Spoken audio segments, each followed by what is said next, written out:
اب بھی ہم لوگ الحمدللہ سے نکلے نہیں ہیں، اور الحمدللہ کے بارے میں ہم نے یہی کل عرض کیا تھا کہ اس کی حقیقت جو ہمارے الفاظ ہے، اس کے لکھنے کا، پھر اس کے پڑھنے کا، اور اس کے بعد اس کی کیفیت کا، تو اس کو اور کھولنے سے پہلے اب ہم ایک دو چیزوں کو سمجھنے کی کوشش کریں گے۔ صوفیاء کرام نے فرمایا کہ خلق اور امر دو عالم ہے۔ خلق کا تعلق مادہ اور مادیات سے ہے، مٹی، پانی، پتھر، یہ لوہا، سونا، چاندی، ہوا، سمندر، پانی، ان سے ہے، اور انہی سے وہ غذا بھی لیتا ہے۔ آپ سبزی کھاتے ہیں، آپ گوشت کھاتے ہیں، آپ یہ کھاتے ہیں، یہ تمام کے تمام آپ کا کیا ہو گیا؟ آپ کے مادی، اور آپ کا غذا ہے مادی۔ لیکن امر جو ہے، روح جو ہے، وہ غذا نہیں کھاتا ہے، یہ چیزیں ہمارے مادیت کا نہیں کھاتا ہے، کیونکہ وہ اللہ تعالیٰ کے امر سے ہے، اور وہ آپ کا جوہر ہے۔ تو خلق اور امر دونوں کا اللہ تعالیٰ کے لیے خاص ہونے کا مطلب اس صورت میں ہے کہ آسمان اور زمین اور ان کے درمیان جتنی چیزیں ہیں، یہ تو سب مادی ہے، ان کی پیدائش کو کیا کہا ہے؟ خلق کہا ہے۔ اور ما فوق السماوات، جو آسمانوں سے اوپر ہے، جو مادہ اور مادیت سے بری ہے، ان کی پیدائش کو لفظ سے کس سے تعبیر کیا؟ امر سے۔ تو یہ عالم خلق ہو گیا، وہ عالم امر ہو گیا۔ اس کا تعلق جو ہے الحمدللہ سے ہے کہ عالم امر اور عالم خلق کو ہم نے پہلے سمجھنا ہے، پھر ہم دوبارہ اپنے مقصد کی طرف آئیں گے۔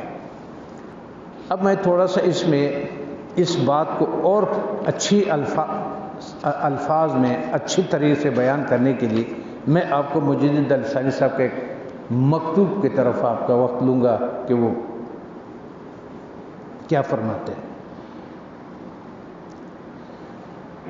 فلاسفہ نے، سائنسدانوں نے، حکیموں نے جو تحقیق کرتے ہیں، تو انہوں نے ان چیزوں پہ تحقیق کیا، پتھر پہ، پانی پہ، جسم پر، بیماری پر، ادویات پر، نباتات پر اور معدنیات پر۔ نمک نکال دیا، سونا نکال دیا، چاندی نکال دیا، اور بہت ساری چیزیں جو آج کل کی ترقی کے ساتھ نکلے، بہت چیزوں پہ انہوں نے تحقیقات کر لیا، اور ان چیزوں سے عالم خلق سے بہت چیزیں دریافت کیا، ایک سے دوسرے کو ملا لیا، دوسرے کو تیسرے سے ملا لیا، اس سے بہت کام لے لیا، پٹرول بنا دیا، ڈیزل بنا دیا، سونا بنا دیا، چاندی بنا دیا، اڑنا وہ کر دیا، چلنا کر دیا، گاڑی بنا دیا، پانی استعمال کیا، آکسیجن استعمال کیا، سب کچھ استعمال کیا، آگ کا استعمال ہوا، ہر چیز کا طریقے، بجلی پیدا ہو گئی، بجلی سے جو بھی ترقیاں ہو گئی، سب کچھ ہو گیا۔ یہ تمام کے تمام کا کس سے تعلق ہے؟ عالم خلق سے تعلق ہے۔ اور کون کر رہا ہے؟ سائنسدان یا جو اس کو جانتا ہے۔ سعادت دارین کا ہاتھ آنا، دونوں جہانوں کا سعادت جو ہے وہ ان حضرت صلی اللہ علیہ وسلم کے طریقے کے علاوہ فلسفی جس کی بصیرت کے آنکھ صاحب شریعت علیہ الصلاۃ والسلام کے مطابعت کے سرمے سے محروم ہے، عالم امر کی حقیقت سے نابینا ہے۔ جتنا سائنس نے ترقی کر لیا، جتنا بھی وہ آگے چلا گیا، وہ ان آنکھ، سننے، چکنے، لمس کرنے کا یہ سخت ہے، ان 5 حواس سے باہر نہیں جا سکا۔ یا لوہے کو لایا، یا پانی کو لایا، یا آگ کو لایا، یا مٹی کو لایا، انہی چیزوں کو کرتا ہے جو یا نظر آتا ہے، یا آپ اس کی آواز سن سکتے ہیں، یا آپ اس کو چکھ سکتے ہیں، یا آپ اس کو، کتنی چیزیں ہو گئی؟ 5۔ عالم امر کی حقیقت سے نابینا چھ جائے کہ اسی مرتبہ وجوب تعالی و تقدس کا شعور ہو۔ جب اس کو عالم امر سے پہچان نہیں ہوا، صرف عالم خلق میں رہا، تو اللہ تعالیٰ تو عالم امر سے بھی اوپر ہے مسئلہ، وہ ذرا بات اوپر چلی جاتی ہے۔ تو یہ نابینا ہو گئے اس سے کہ جو عالم امر کو پہچان لے۔ فلاسفہ نے جو جواہر خمسہ ثابت کیے، سائنسدان نے، عقل مند نے، حکیم نے، دانا نے، ہوشیار نے، عقل مند نے، فلاسفہ والے نے جو جواہر خمسہ ثابت کیے ہیں، سب عالم خلق میں ہے۔ اگر آپ جا رہے ہیں بہت جہاز سے، آپ اوپر جا رہے ہیں، آپ حیرانگی کی بات تو ہے، لیکن پیٹرول بند کر دیں، ہوا بند کر دیں، وہ عالم خلق سے، اسی اسباب سے وہ نہیں نکل سکتا ہے۔ نفس اور عقل، اب یہاں بات آ جاتی ہے، آپ کا نفس اور آپ کا عقل یہ آپ کے عالم خلق سے ہے۔ نفس اور خلق، آپ کا وجود جو ہے، جو نفس بن گیا آپ کا، نفس ناطقہ، بولنے والا جو ہے، یہ آپ کا عالم خلق سے ہے۔ یہ مٹی، پانی، بھلے جو بھی کام کرے، ہوا میں اڑے جیسا وہ جہاز اڑ رہا ہے، زمین میں گھسے، سمندروں میں جائے، جو بھی کرے، کارنامہ کس کا ہے؟ یہ کارنامہ خلق کا ہے۔ نفس اور عقل کو جو مادے سے مجرد شمار کرتے ہیں، یہ ان کی نادانی کے باعث ہے۔ وہ یہ کہتے ہیں کہ یہ عقل اور نفس جو ہے، یہ ہمارا روح یہ ہے، جوہر ہمارا یہ ہے، یہ رک گئے ادھر، یہ جوہر نہیں ہے، یہ اصلیت نہیں ہے۔ اور مادے سے مجرد ہونے کے ساتھ اس سے کیا مناسبت؟ نفس ناطقہ تو یہی نفس امارہ ہے جو تزکیے کا محتاج ہے۔ آپ کا نفس تو ابھی وہ ہے جس کے لیے قرآن، جس کے لیے پیغمبر، جس کے لیے ہدایت کی روشنی اس لیے آیا ہے کہ اس کا تزکیہ کرے۔ آپ نے اس کو جوہر سمجھا۔ جوہر تو تقسیم نہیں ہوتا، جوہر میں تو کوئی چیز داخل نہیں ہوتا، وہ تو امر ربی ہے، وہ ایک جگہ پہ قائم ہے۔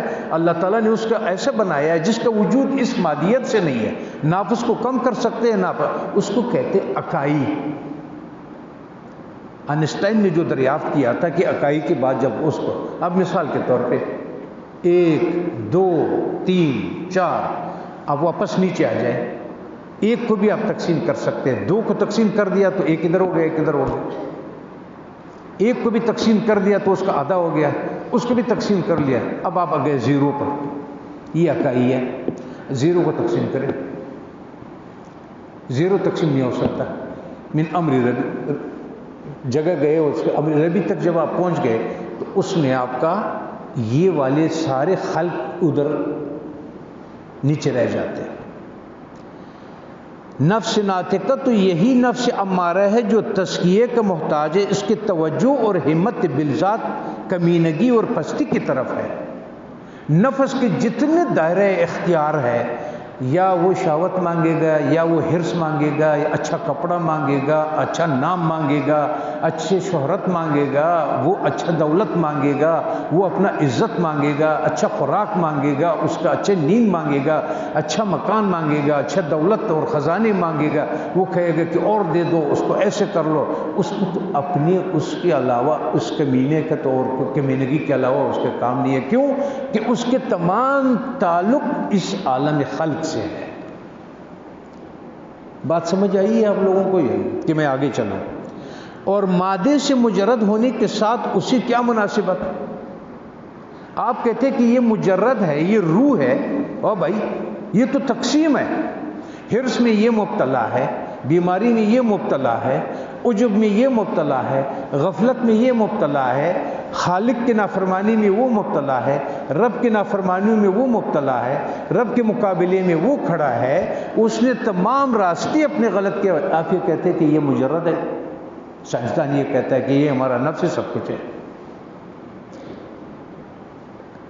آئی سمجھ لوگوں کو؟ اور اس کو اگر کسی کا سوال ہو یہاں پہ، کیونکہ پھر آگے بہت زیادہ بات باریک ہو جائے گی. اگر طالب علم الف ب ت س کو صحیح نہیں سمجھے گا نا تو قرآن کے الفاظ کو وہ جوڑ نہیں سکے گا. اگر س کو آپ الگ کر دیں، سین کو الگ کر دیں، اس کو الگ کر دیں، تو اس طرح سے جب ہم بات کرتے ہیں، دیکھو صرف الحمدللہ کے لیے ہم یہ محنت کر رہے ہیں کہ ہم اس کیفیت کو پالیں جو اس کا، لیکن اس کیفیت سے پانے سے پہلے جو الحمدللہ میں ہے اس کے پانے کے لیے یہ اس کے وہ ہے کہ جس کو ہم تقسیم کر رہے ہیں اور سمجھانے کے اس پر آتے کہ میں بھی سمجھوں اور آپ بھی سمجھیں. تو اس کمینہ پن کو اس عالم امر سے کیا نسبت اور مادے سے مجرد ہونے کے ساتھ اس کا کیا مناسبت؟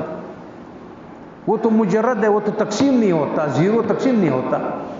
روح جو امر ہے اللہ تعالیٰ نے، جو آسمانوں سے اوپر اللہ تعالیٰ کے امر چلتا ہے، عالم امر ہے اس کا، عالم خلق نہیں ہے وہاں پر. وہاں نہ مٹی ہے، نہ سامان ہے، نہ وہ ہے، نہ کھانا ہے، نہ پینا ہے، نہ وہ ہے. رہی عقل، اب نفس کو کے بعد وہ عقل کو، اپنی دانائی کو سمجھتے ہیں کہ میں سائنسدان ہوں تو میں نے اتنا پڑھا ہوا ہے. اس پر آ جاتا ہے کہ عقل کی کیا کیفیت ہے.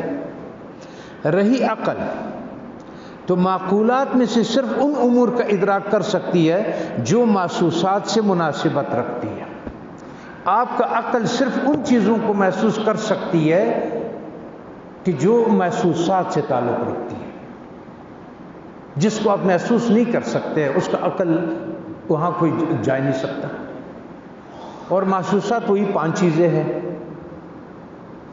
کیا چیزیں ہیں؟ کان، آنکھ، زبان اور لمس و خوشبو ہو گیا. یا اگر ان 5 چیزوں سے کچھ ایسے چیز لایا جائے اس دنیا میں تو عقل دنگ رہ جاتا ہے اس کی.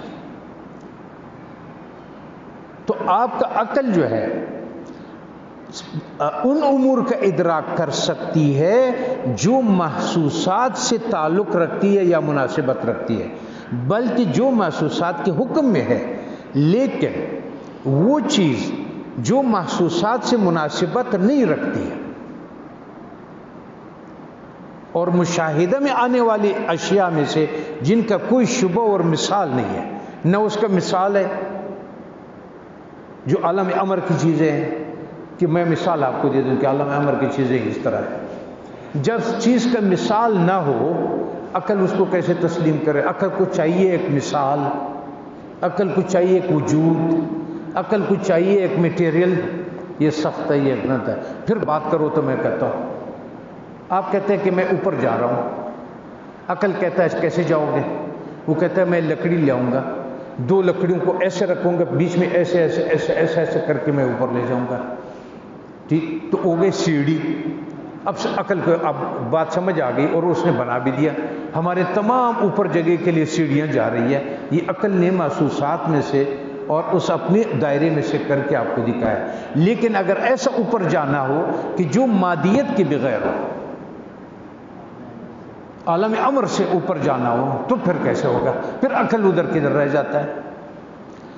لیکن وہ چیز جو محسوسات سے مناسبت نہیں رکھتی اور مشاہدہ میں آنے والے اشیاء میں جن کا کوئی شبہ اور مثال نہیں، عقل کے ادراک میں نہیں آ سکتے، ان کا بند عقل کی چابی سے نہیں کھل سکتا. اس کا عقدہ، اس کا تالا مشاہدات سے جس کا عالم امر سے ہے تعلق، اس کو آپ عقل کی چابی سے اس کو نہیں کھول سکتے ہیں. صحیح ہے؟ اور لہذا عقل کے نظر بھی مثال اشیاء کے احکام سے کھوٹا ہے. دوبارہ پڑھوں گا. لہذا عقل کی نظر، عقل کی پہنچ، لہذا عقل کی نظر بھی مثال اشیاء جس کا کوئی مثل نہیں ہے. کہ میں آپ کو مثال دے دوں، اللہ تعالیٰ نے فرمایا کہ میں جنت میں ایسے نعمتیں دے دوں گا کہ جس نے کسی عقل نے سوچا بھی نہیں ہوگا، اور کہ اس کی خبر، جتنا انسان اس کو خبر بھی نہیں ہوگا کہ وہ کیا چیز ہے جو میرے پاس ہے. اب اس کا مثال نہیں ہے تو آپ عقل کو کیسے سمجھا سکتے ہیں؟ ان تک تو پہنچا دیا کہ یہ حور ہے، ان تک تو پہنچا دیا کہ شراب ہے، ان تک تو پہنچا دیا کہ اصل ہے، شہد ہے، وہ اس لیے ہماری سمجھ آ گئی کہ ہم نے اس کی مثالیں ادھر دیکھی ہوئی ہیں، شہد کے بھی دیکھا ہوا ہے، اس کا بھی دیکھا ہوا ہے، پانی بھی دیکھا ہوا ہے، تو یہ نہر ہے، دودھ کا بہے گا، فلاں کا، یہ تو اتنا آپ کو سمجھا دیا جتنے آپ کی عقل میں وہ آ جاتی، مثال ادھر موجود ہے۔ اللہ تعالیٰ فرماتے ہیں کہ جو نعمتیں میرے پاس ادھر ایسے ہیں کہ جس کا ہم بول نہیں سکتے کہ اس کے مثال ادھر نہیں ہے، اور یہ عقل بہت چھوٹا ہے، ٹھیک۔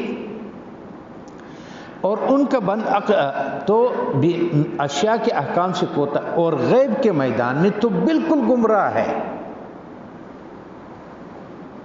وہ جو فرمایا کہ مسلمانوں کی علامت کیا ہے، یؤمنون بالغیب، اس کی علامت کیا ہے؟